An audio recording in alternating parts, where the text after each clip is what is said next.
Hello friends, আবার অনেক দিন পরে একটা বড় ভিডিও নিয়ে চলে আসলাম।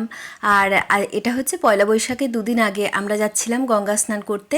কারণ শ্বশুরমশাই কাজ বেরিয়ে যাওয়ার পর গঙ্গা স্নান হয়নি, আর গঙ্গা স্নান না হলে পারে পুজো টুজো কিচ্ছু করা যায় না। এই দেখো বেরিয়ে পড়লাম আমি আর বাবু। আজকে স্কুটিতেই গিয়েছিলাম। আর আমাদের এইখান থেকে পলাশির গঙ্গাটাই বেশি কাছে হয়। আর খুব ভালো লাগছিল। আমরা সকাল 9টার দিকে বেরিয়েছি, কারণ তার আগে আর হয়নি। এই দেখো এটা হচ্ছে পলাশি রেলগেট পড়ে গিয়েছে। তো খুব বিরক্ত লাগছিল, রেলগেট পড়ে গেলে খুব বিরক্ত লাগে। কিন্তু সেফটির জন্যে তো এটা দরকারি, কারণ এটা তো আমাদের সেফটির জন্যই দিয়েছে। তো যাই হোক, ওই পারেও দেখো বহু মানুষ দাঁড়িয়ে পড়েছে। এই দেখো বাবু আর আমি। আর রোদের ভীষণ মানে তাপ, এত গরম লাগছে কি আর বলবো। তো যাই হোক, ট্রেন চলে গেল। জানি না, মানে ট্রেন দেখলে না আমার মনে হয় যে কত মানুষ, কত কোন দিকে কোন উদ্দেশ্যে যাত্রা করছে। তো আমাদের এইদিকে কিন্তু রেল লাইন নেই, মানে কৃষ্ণনগরের পর থেকে আর রেল লাইন নেই আমাদের তেহট্টে। তো জানি না কবে রেল লাইন আসবে। তো খুব অসুবিধা হয়। আমাদের এই নিকটবর্তীই পলাশী, না হয় কৃষ্ণনগর থেকেই আমাদের কলকাতার উদ্দেশ্যে যেতে হয়। কাছাকাছি আমাদের রেল স্টেশন এই দুটোই।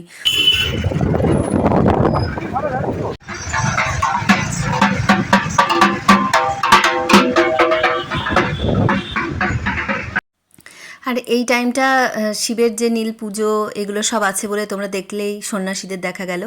আর এই দেখো এইটা হচ্ছে পলাশির যে গেট।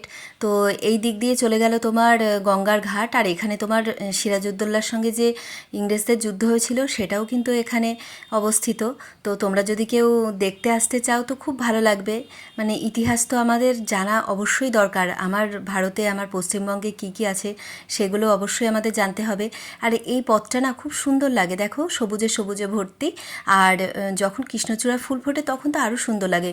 ওই সামনের দিকে আছে মনুমেন্ট, কারণ ওইখানটাই মানে সিরাজউদ্দৌলার যে সৌধ ওখানে করা আছে। আর আমরা এই পাশ দিয়ে বেরিয়ে যাব। যারা গঙ্গার ঘাটে এসছো তারা তো জানোই যে ডান দিকে যে আমবাগান, সেখানে নাকি যুদ্ধ হয়েছিল এরকম কথিত আছে, আমরা এরকম শুনেছি। তো এই আমবাগানগুলো দেখলে কত কিছুই মনে হয় যে সেকালে কী কী হয়েছিল। মানে মনে হয় চোখ বন্ধ করলে সব দেখতে পাচ্ছি। আর আসলেই যেন কেমন একটা অনুভূতি হয়, কারণ আমরা তো সবাই ভারতীয়, তাই না? তো আর এই দিকটায় যেতে গিয়ে একটা চিনি মিল পড়ে, ওই দেখো দূরে দেখা যাচ্ছে। ওই চিনি মিলটাও নাকি ইংরেজদের আমলেই তৈরি, এরকমই শোনা গিয়েছে। আমি শুনেছি, মানে পুরোপুরি আমি শিওর নই। তো চলো চিনি মিলটাও তোমাদের দেখাই। এই দেখো এখান থেকে ভালো করে দেখা যাচ্ছে। কিন্তু এখন আর কিছু হয় না, পুরো দেখলাম যে চিমনিটা ওটাই জং পড়ে গিয়েছে। তো কত ইতিহাস এখানে লুকিয়ে আছে। চলে আসলাম গঙ্গার ঘাটে।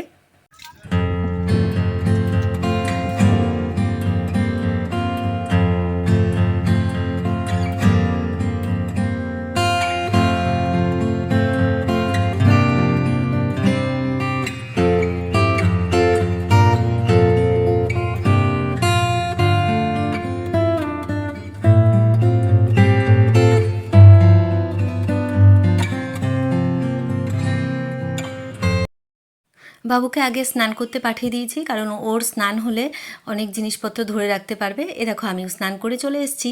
আর এইখানে আছে পাশাপাশি শিব মন্দির আর কালী মন্দির। ম্যাক্সিমাম গঙ্গার ঘাটেই মানে স্নান করার পর শিবের মাথায় জল দেওয়ার ব্যবস্থা থাকে। আমি যতগুলো গঙ্গার ঘাটে গিয়েছি শিবের মাথায় জল ঢেলেই এসেছি। তো এখানেও আসলে আমি মাথায় জল ঢেলে যাই। এ দেখো সন্দেশ, ধূপকাঠি, বাতাসা সব কিছু নেওয়া হয়ে গেছে। তো এইবার যাব শিব মন্দিরে।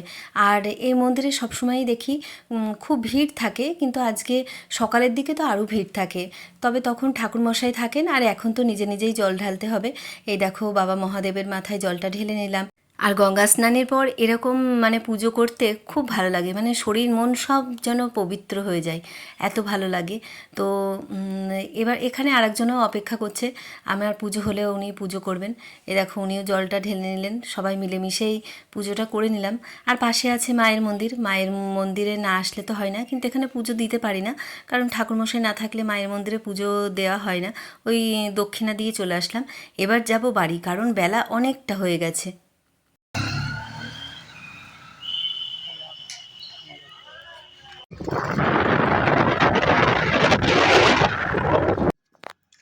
শুভ বিকেল বন্ধুরা। মানে নদী থেকে ফিরে, গঙ্গার ঘাট থেকে ফিরে আর একদম তোমাদের সামনে আসা হয়নি, কারণ এসে এত খিদে পেয়ে গেছিলো, কারণ আমরা 9:30টায় গিয়েছিলাম, কিছু খেয়ে যায়নি।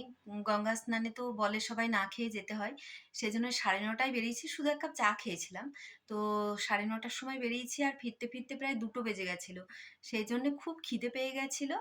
আর রাস্তায় একটুখানি ঠান্ডা খেয়েছিলাম, ব্যাস ওইটুকুই, আর কিছু খাওয়া হয়নি। আর একটু প্রসাদ খেয়েছি, তো ওইটুকু খেয়ে চলে এসেছি, খুব খিদে পেয়ে গেছিলো।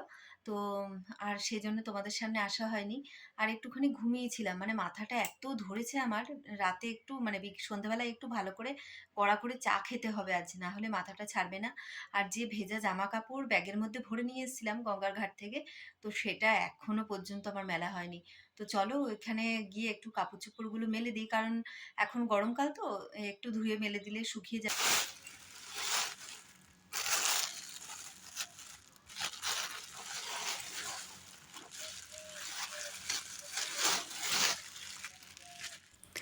এই দেখো সব জামা কাপড় মেলা হয়ে গেল।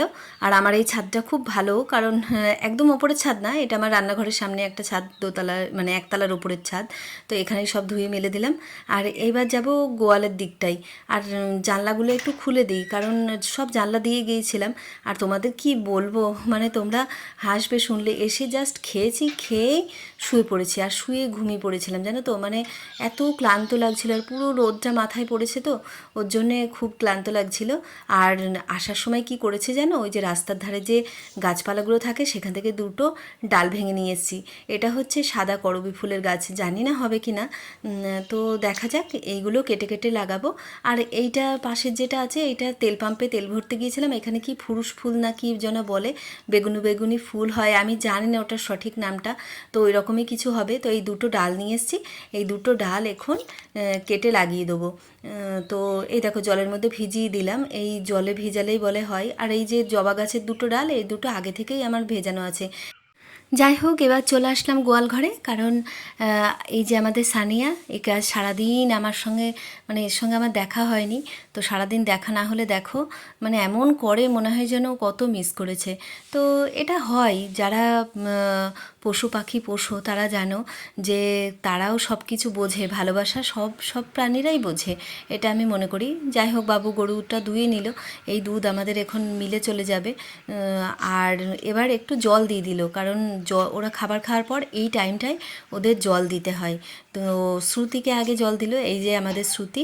একদিন তোমাদের আমার সব গরুর নামগুলো মানে শোনাবো, সব গরুকে দেখাবো আর নামগুলো শোনাবো। আমাদের প্রত্যেকটা গরুর নাম আছে, কারণ আমরা মনে করি আমাদের প্রত্যেকটা গরুই আমাদের বাড়ির সদস্য। এইবার সানিয়া জলটা খেয়ে নিল, এই জল টল খাওয়া হয়ে গেলে ওরা এখন শুয়ে পড়ে।